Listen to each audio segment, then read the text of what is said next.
찬송가 549장 찬양 드리겠습니다.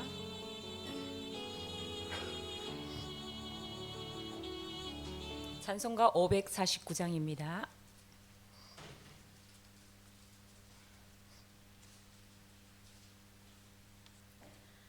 내 주여 뜻대로 행하시옵소서. 온 몸과 영혼을 다 주께 드리니 이 세상 고락한 주인도 하시고 널 주관하셔서 뜻대로 하소서.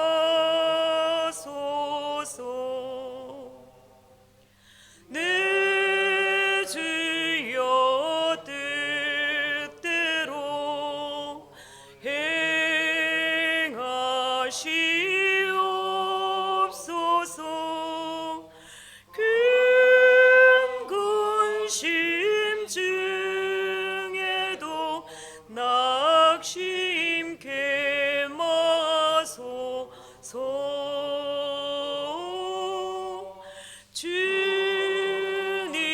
주님도 때로는 울기도 하셨네. 널 주관하셔서 뜻대로 하소서. 내 주여 뜻대로 행하시옵소서. 내 모든 일들을 다 주께 맡기고 저 천성 향하여 고요히 가르니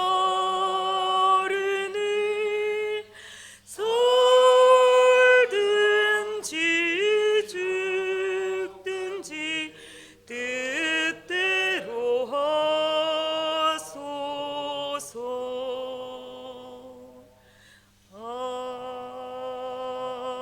아멘. 사도신경으로 신학 고백 드리겠습니다. 나는 전능하신 아버지 하나님 천지의 창조주를 믿습니다.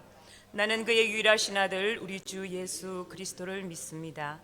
그는 성령으로 잉태되어 동정녀 마리아에게서 나시고 본디오 빌라도에게 고난을 받아 십자가에 못 박혀 죽으시고 장사된 지 사흘 만에 죽은 자 가운데서 다시 살아나셨으며 하늘에 오르시어 전능하신 아버지 하나님 우편에 앉아 계시다가 거기로부터 살아있는 자와 죽은 자를 심판하러 오십니다.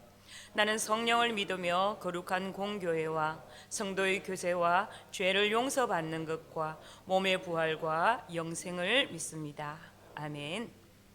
자, 오늘 본문 말씀은 욥기 34장 31절에서 37절과 35장 1절에서 16절 말씀입니다. 구약성경 795쪽입니다.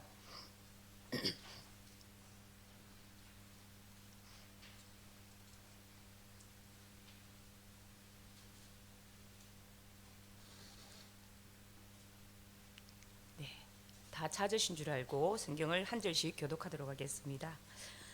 그대가 하나님께 아뢰기를 내가 죄를 지었사오니 다시는 범죄하지 아니하겠나이다. 내가 깨닫지 못하는 것을 내게 가르치소서. 내가 악을 행하였으나 다시는 아니하겠나이다 하였는가. 하나님께서 그대가 거절한다고 하여 그대의 뜻대로 속전을 치르시겠느냐. 그러면 그대가 스스로 택할 것이요 내가 할 것이 아니니 그대는 아는 대로 말하라. 슬기로운 자와 내 말을 듣는 지혜 있는 사람은 반드시 내게 말하기를 욥이 무식하게 말하니 그의 말이 받지 못하도다 하리라. 나는 욥이 끝까지 시험 받기를 원하노니 이는 그 대답이 악인과 같음이라. 그가 그의 죄의 반역을 더하며 우리와 어울려 손뼉을 치며 하나님을 거역하는 말을 많이 하는구나. 엘리후가 말을 이어 이르되 그대는 이것을 합당하게 여기느냐? 그대는 그대의 의가 하나님께로부터 왔다는 말이냐? 그대는 그것이 내게 무슨 소용이 있으며 범죄하지 않는 것이 내게 무슨 유익이 있겠느냐고 묻지만은 내가 그대와 및 그대와 함께 있는 그대의 친구들에게 대답하리라. 그대는 하늘을 우러러 보라. 그대보다 높이 뜬 구름을 바라보라. 그대가 범죄한들 하나님께 무슨 영향이 있겠으며 그대의 악행이 가득한들 하나님께 무슨 상관이 있겠으며 그대가 의로운들 하나님께 무엇을 드리겠으며 그가 그대의 손에서 무엇을 받으시겠느냐. 그대의 악은 그대와 같은 사람에게나 있는 것이요 그대의 공의는 어떤 인생에게도 있느니라. 사람은 학대가 많음으로 부르짖으며 군주들의 힘에 놀려 소리치나. 나를 지으신 하나님은 어디 계시냐고 하며 밤에 노래를 주시는 자가 어디 계시냐고 말하는 자가 없구나. 땅의 짐승들보다도 우리를 더 가르치시고 하늘의 새들보다도 우리를 더욱 지혜롭게 하시는 이가 어디 계시냐고 말하는 이도 없구나. 그들이 악인의 교만으로 말미암아 거기에서 부르짖으나 대답하는 자가 없음은 헛된 것은 하나님이 결코 듣지 아니하시며 전능자가 돌아보지 아니하심이라. 하물며 말하기를 하나님은 배울 수 없고 이래 판단하심은 그 앞에 있으니 나는 그를 기다릴 뿐이라 말하는 그대일까 보냐. 그러나 지금은 그가 진노하심으로 벌을 주지 아니하셨고 악행을 끝까지 살피지 아니하셨으므로. 함께 읽겠습니다. 욥이 헛되이 입을 열어 지식 없는 말을 많이 하는구나. 아멘. 자, 오늘 제목은 욥의 억울함을 믿지 않는 엘리후라는 제목으로 말씀을 우리 함께 나눠보도록 하겠습니다. 자, 우리 이때까지 지금 엘리후라고 하는 새로운 젊은 지혜자가 이제 등장을 하게 됩니다. 32장과 33장을 거쳐서 34장까지 지금 계속 이어지고 있는 가운데 있습니다. 33장에서 엘리후는 앞에 세 친구의 말과 조금 다른 고난에 대한 해석을 하고 있는데요. 앞 세 친구들은 고난은 죄의 결과다. 그리고 죄의 결과로 재앙이 나타났다라는 인과응보에 대한 해석을 하면서 그 결과를 규정지었습니다. 자, 오늘 본문은 엘리후의 두 번째 변론을 통해서 하나님은 심판하시는 분이심을 강조하고 있습니다. 34장 초반에서 엘리후는 욥과 세 친구들과 지혜 있는 모든 자들에게 자신의 말을 경청해 줄 것을 요청하면서 지혜롭고 분별력 있는 사람이라면 자신의 말을 지지해 줄 것이라고 이렇게 말을 시작합니다.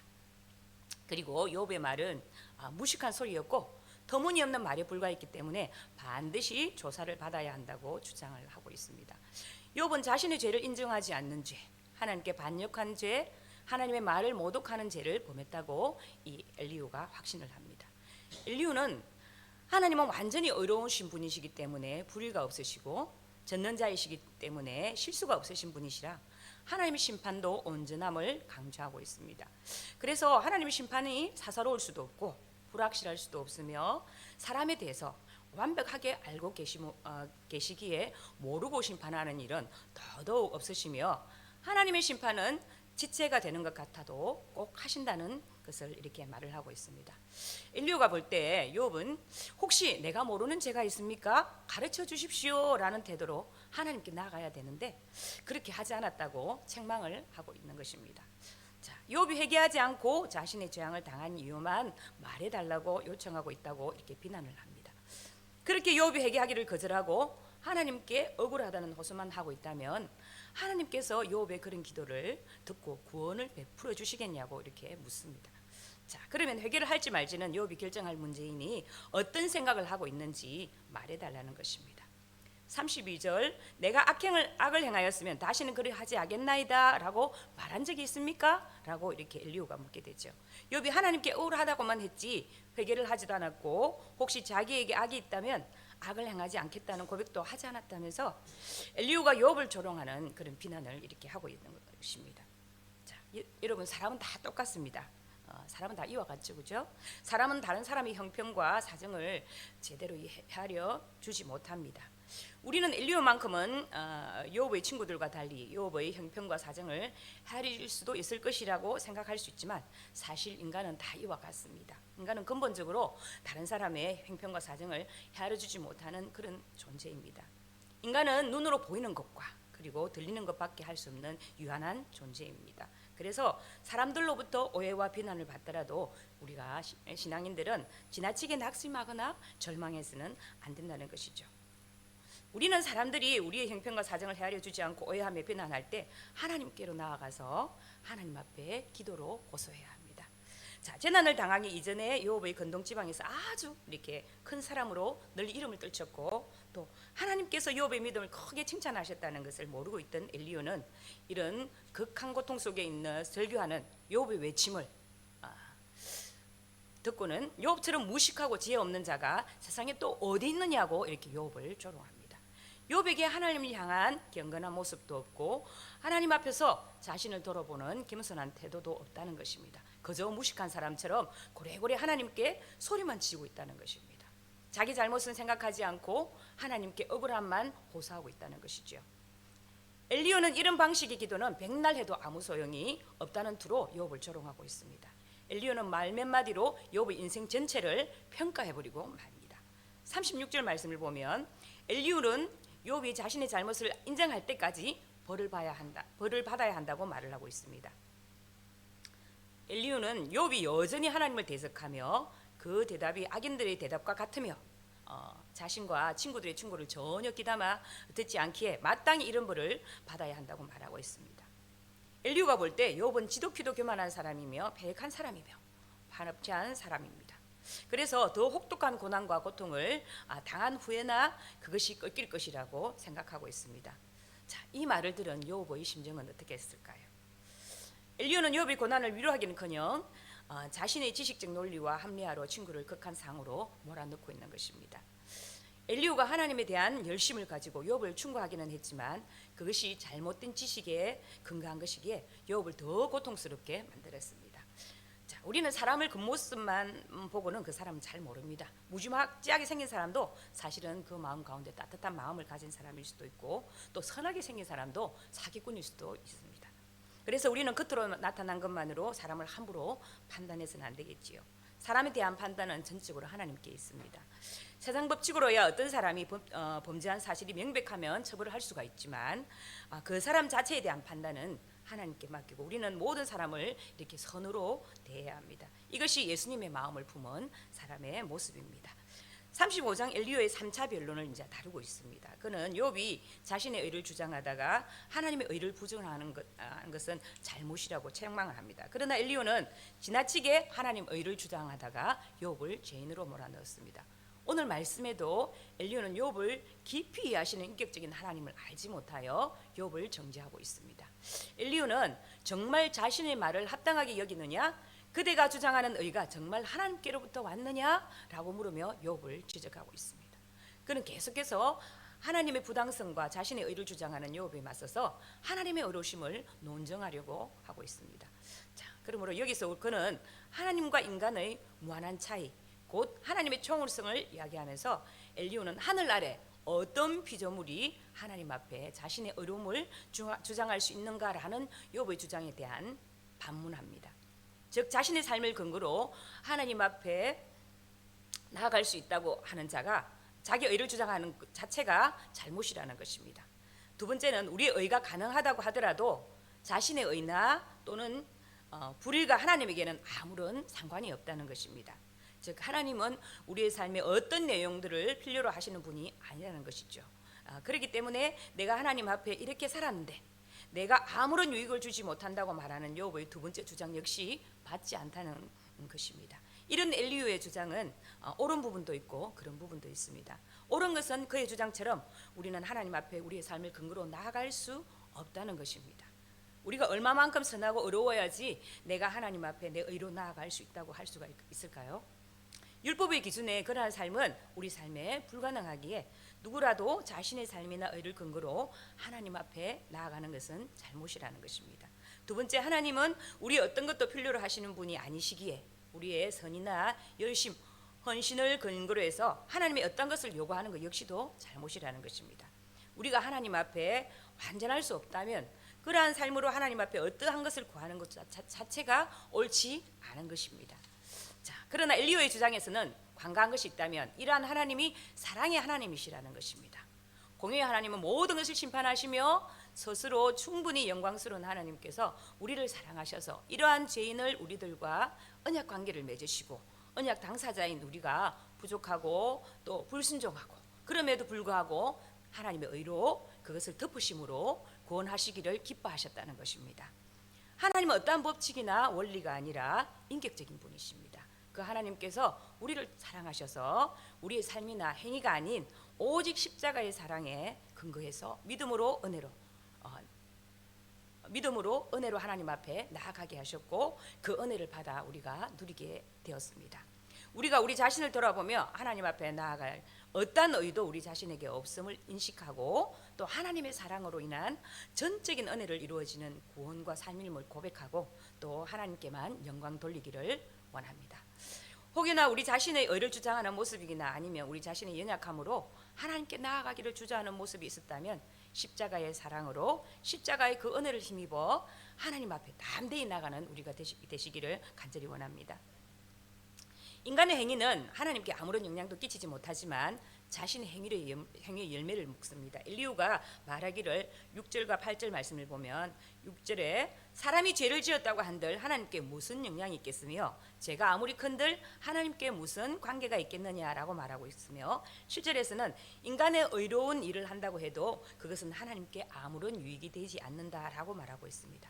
여기서 분명한 사실은 하나님께서 인간의 범죄에도 어려움에도 그 어느 것에서도 영향을 받지 않으시는 분, 초월적인 분이시며 초월적으로 존재하시는 분이심을 이 말씀 가운데 전하고 있습니다.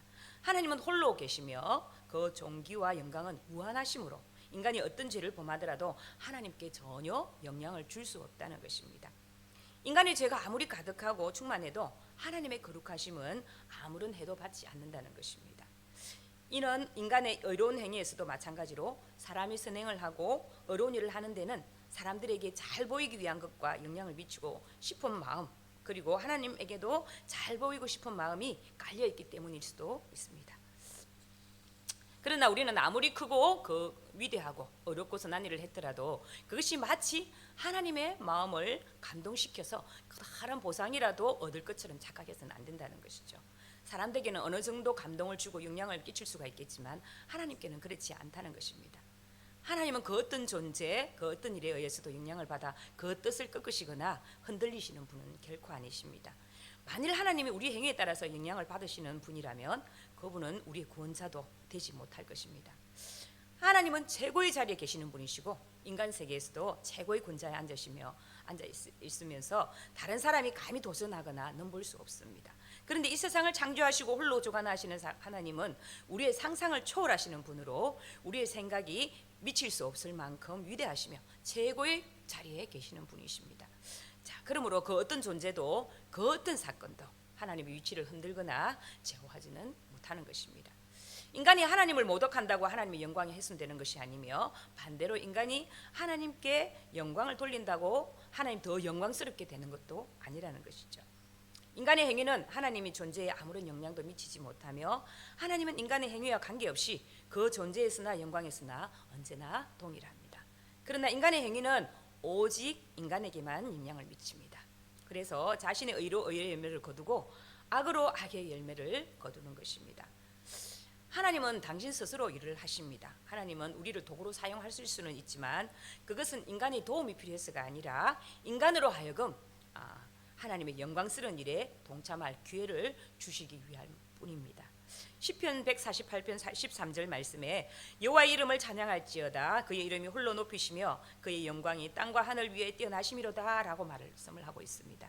물론 우리는 하나님의 백성으로서 마땅히 하나님께 영광을 돌리는 삶을 살고 하나님 말씀에 따라 죄를 멀리하는 삶을 살아야 됩니다.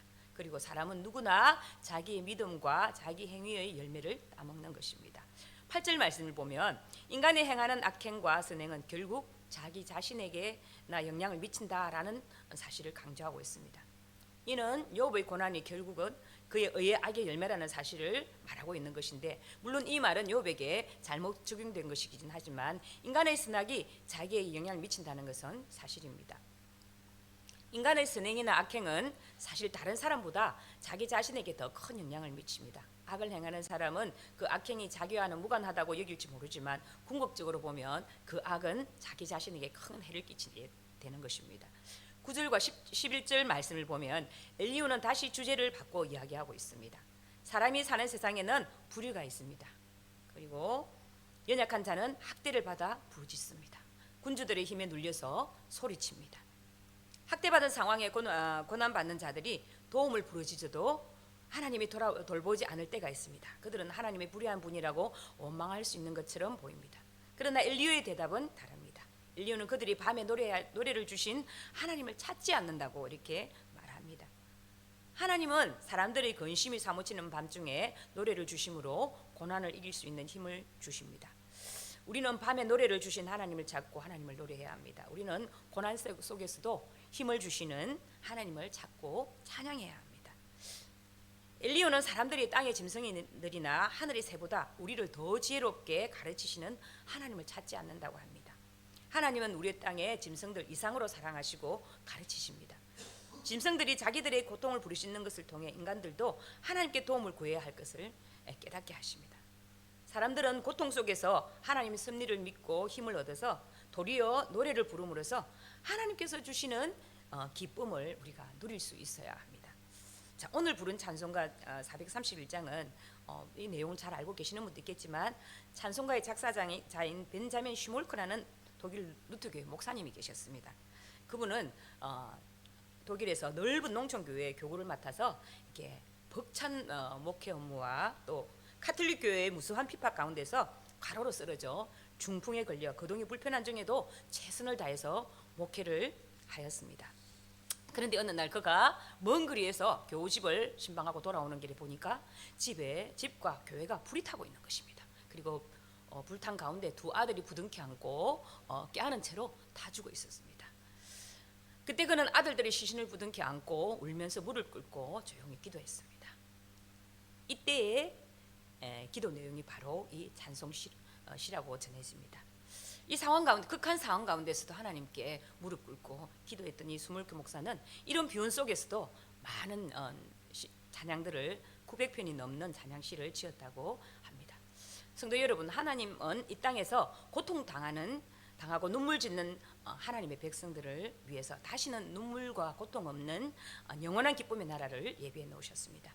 이제 우리는 그 나라를 믿음의 눈으로 바라보면서 밤중에 노래하게 하시는 하나님 앞에서 감사하며 그 어떤 상황에 있든지 하나님을 찬양하며 살아가는 성도가 되시기를 간절히 바랍니다.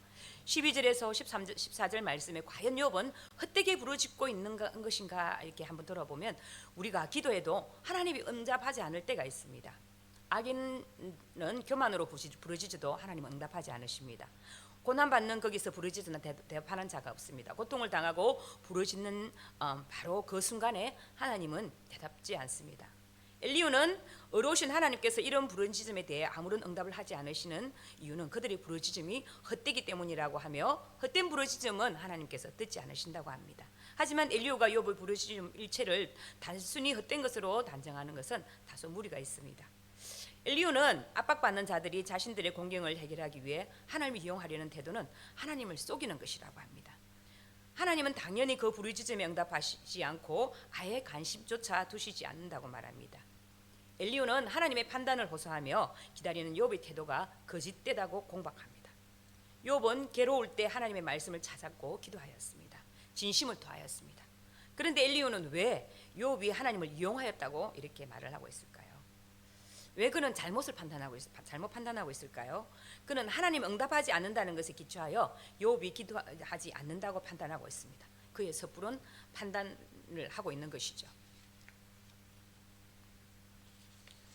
하나님이 욥의 기도를 응답하지 않은 것은 욥이 죄악되어서가 아니라 욥의 인내를 테스트하고 있는 것입니다. 하나님의 욥을 정금같이 연단하고 있는 것입니다. 욥은 하나님을 배울 수 없고 하나님의 판단하심을 기다릴 뿐이라고 하였습니다. 엘리후는 욥이 이런 기도를 보고 하나님의 응답을 받지 못할 위선적인 호소라고 합니다. 그러나 욥이 악인이라 하나님 응답하지 않은 것은 아닙니다. 하나님은 욥의 기도를 다 듣고 계십니다. 욥은 하나님을 기다리고 있습니다. 왜 엘리후가 이런 실수를 하는 근본적인 이유는 무엇일까요? 그것은 하나님의 사랑을 잘 알지 못하기 때문입니다. 하나님이 오래 기다리신 후에 응답하시는 것을 모르기 때문이며 지금 당장을 보고 판단하기 때문입니다. 하나님께서 죄인의 기도를 듣지 않으시는 것은 맞습니다. 그러나 하나님은 의인의 기도도 천천히 응답하실 때가 많습니다.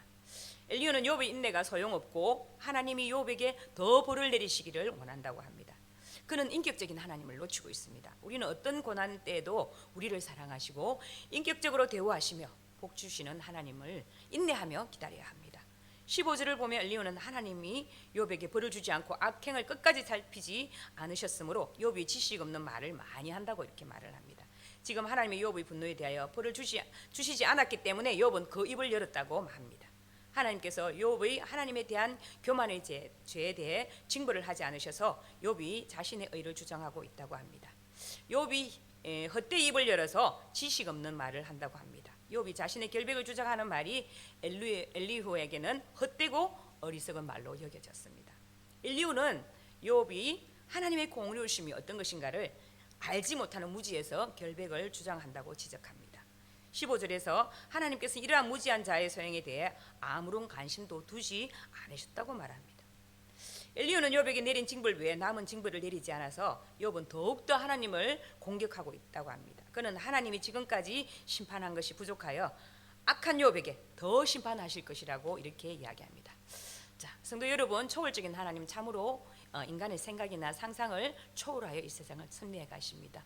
우리도 믿음의 생활을 하나님 앞에 사랑하셔서 특별히 구원받아서 믿음 생활을 하고 있지만 그 하나님의 초월적인 그 사랑을 우리가 다 헤아릴 수가 없습니다. 인간은 유한한 존재이기 때문에 하나님의 생각과 하나님이 하시는 일들을 다 헤아리지 못합니다. 그래서 우리는 더욱더 하나님 내게 주어지시는 고난들이 왜 주어졌는지도 때로는 모를 때가 있습니다. 그러나 성도는 이런 고난을 당할 때 약해지기는 쉽지만 그러나 무릎으로 하나님 앞에 초월적이고 전능하신 하나님을 믿음으로 믿고 나아가면서 나아갈 때 우리 욥이 기다려서 복을 얻었듯이 우리도 장차 이 땅에서 주시는 복도 있지만 저 하늘에서 누릴 복을 바라보며 믿음으로 남은 인생을 살아가며 묵묵히 하나님만을 바라보는 그런 인생을 살아가시기를 예수 그리스도 이름으로 축복합니다. 기도하겠습니다. 하나님 아버지, 귀한 말씀 주셔서 감사합니다. 때로는 우리가 살아가는 동안에 받는 고난과 어려움을 다 헤아리지 못하고 하나님이 들으시는지 또 듣지 않으시는지 궁금해하며 내 소리가 하나님 앞에 얼마나 외침의 소리가 상달되고 있는지 모를 때가 너무나 많습니다. 그러나 의인은 하나님의 믿음으로 바라보며 인내하며 나가야 될 줄로 믿습니다. 하나님, 우리 사랑하는 성도들 삶 가운데 어려움이 있습니까? 그 어려움 가운데서도 하나님을 묵묵히 바라보며 욥처럼 부르짖을 때도 있지만 기다리며 인내할 때 하나님께서 반드시 때가 이를 때 응답하시는 하나님을 바라보며 믿음으로 나아가는 우리 성도들 되기를 간절히 소망합니다. 전능하신 하나님이 우리를 사랑하셨고 우리를 구원하여 주셨고 장차 이 땅에서 저 하늘에서 누릴 복을 바라보며 믿음으로 살아가는 우리 사랑하는 성도들 되기를 간절히 소망하며 우리 주 예수 그리스도 이름으로 기도드립니다. 아멘. 주기도문으로 예배를 마치겠습니다. 하늘에 계신 우리 아버지, 아버지의 이름을 거룩하게 하시며 아버지의 나라가 오게 하시며 아버지의 뜻이 하늘에서와 같이 땅에서도 이루어지게 하소서. 오늘 우리에게 일용할 양식을 주시고 우리가 우리에게 잘못한 사랑을 용서하여 준 것 같이 우리 죄를 용서하여 주시고 우리를 시험에 빠지지 않게 하시고 악에서 구하소서. 나라와 권능과 영광이 영원히 아버지의 것입니다. 아멘. 자, 오늘은 수요일입니다. 화요일입니다. 선교사님들을 위해 전도를 위해서 기도하겠습니다.